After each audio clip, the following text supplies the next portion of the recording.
An early fright. Although we are by no means magnificent people, we inhabit a schloss, a castle in Styria. A small income, in that part of the world, goes a great way. 800 or 900 a year does wonders. Scantily enough ours would have answered among wealthy people at home.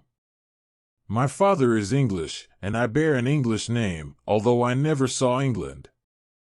But here, in this lonely and primitive place, where everything is so marvelously cheap, I really don't see how ever so much more money would at all materially add to our comforts, or even luxuries.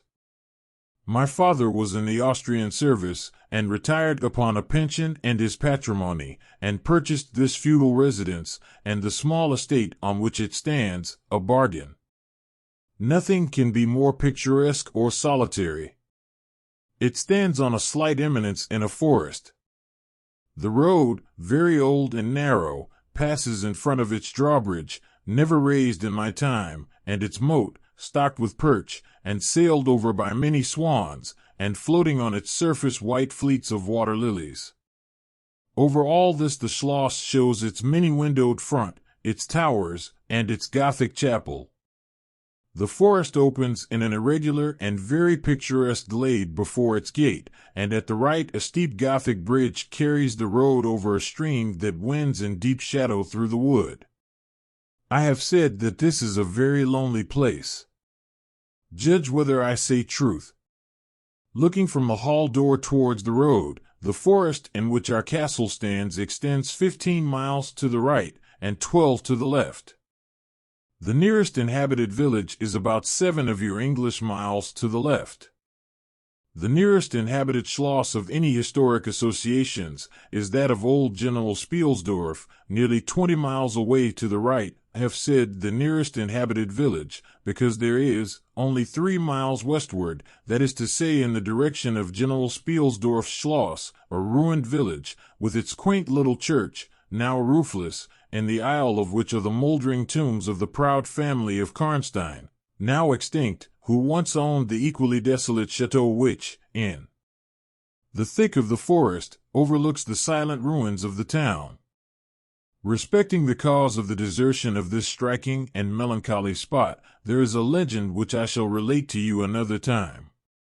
I must tell you now, how very small is the party who constitute the inhabitants of our castle. I don't include servants or those dependents who occupy rooms in the buildings attached to the schloss. Listen and wonder. My father, who is the kindest man on earth, but growing old, and I, at the date of my story, only 19. 8 years have passed since then. I and my father constituted the family at the schloss. My mother, a Styrian lady, died in my infancy, but I had a good-natured governess, who had been with me from, I might almost say, my infancy. I could not remember the time when her fat, benignant face was not a familiar picture in my memory. This was Madame Peridon, a native of Bern, whose care and good nature in part supplied to me the loss of my mother, whom I do not even remember, so early did I lose her. She made a third at our little dinner party. There was a fourth, Mademoiselle de La Fontaine, a lady such as you term, I believe, a finishing governess. She spoke French and German, Madame Peridon French and broken English, to which my father and I added English, which, partly from patriotic motives, we spoke every day. The consequence was a babble, at which strangers used to laugh, and which I shall make no attempt to reproduce in this narrative. And there were 2 or 3 young lady friends besides, pretty nearly of my own age, who were occasional visitors, for longer or shorter terms, and these visits I sometimes returned. These were our regular social resources, but of course there were chance visits from neighbors of only 5 or 6 leagues distance. My life was, notwithstanding, rather a solitary one, I can assure you. My elders had just so much control over me as you might conjecture such sage persons would have in the case of a rather spoiled girl, whose only parent allowed her pretty nearly her own way in everything. the first occurrence in my existence, which produced a terrible impression upon my mind, which, in fact, never has been effaced, was one of the very earliest incidents of my life which I can recollect. Some people will think it so trifling that it should not be recorded here. You will see, however, by and by, why I mention it. The nursery, as it was called, though I had it all to myself, was a large room in the upper story of the castle, with a steep oak roof. I can't have been more than 6 years old, when one night I awoke, and looking round the room from my bed, failed to see the nursery maid. Neither was my nurse there, and I thought myself alone. I was not frightened, for I was one of those happy children who are studiously kept in ignorance of ghost stories, of fairy tales, and of all such lore as makes us cover up our heads when the door creaks suddenly, or the flicker of an expiring candle makes the shadow of a bedpost dance upon the wall, nearer to our faces.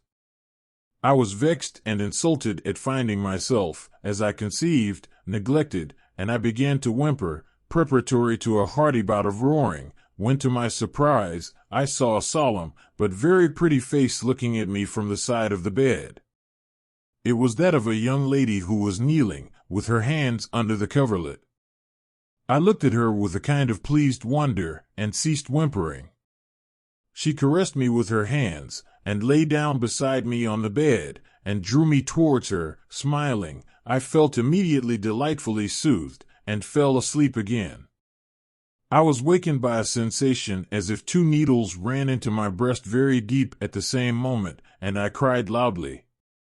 The lady started back, with her eyes fixed on me, and then slipped down upon the floor, and, as I thought, hid herself under the bed.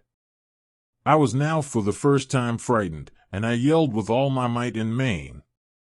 Nurse, nursery maid, housekeeper, all came running in, and hearing my story, they made light of it, soothing me all they could. Meanwhile, but, child as I was, I could perceive that their faces were pale with an unwonted look of anxiety, and I saw them look under the bed, and about the room, and peep under tables and pluck open cupboards, and the housekeeper whispered to the nurse, "Lay your hand along that hollow in the bed, some one did lie there, so sure as you did not, the place is still warm." I remember the nursery maid petting me, and all 3 examining my chest, where I told them I felt the puncture, and pronouncing that there was no sign visible that any such thing had happened to me. The housekeeper and the 2 other servants who were in charge of the nursery remained sitting up all night, and from that time a servant always sat up in the nursery until I was about 14. I was very nervous for a long time after this. A doctor was called in. He was pallid and elderly. How well I remember his long saturnine face, slightly pitted with smallpox, and his chestnut wig. For a good while, every second day, he came and gave me medicine, which of course I hated. The morning after I saw this apparition I was in a state of terror, and could not bear to be left alone, daylight though it was, for a moment.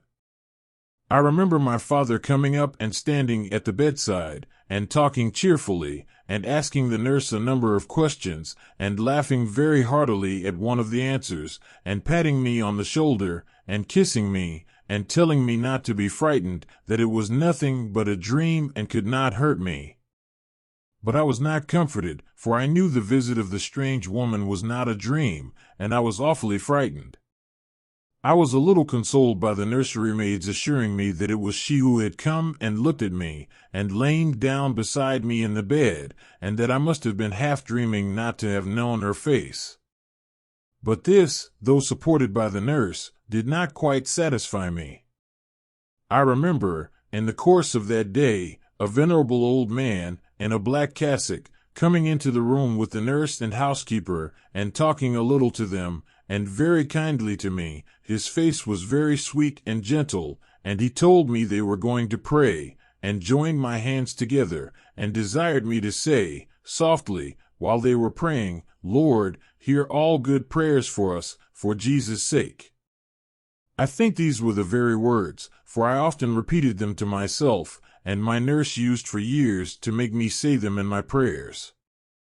I remember so well the thoughtful, sweet face of that white-haired old man in his black cassock as he stood in that rude, lofty, brown room with the clumsy furniture of a fashion 300 years old about him and the scanty light entering its shadowy atmosphere through the small lattice.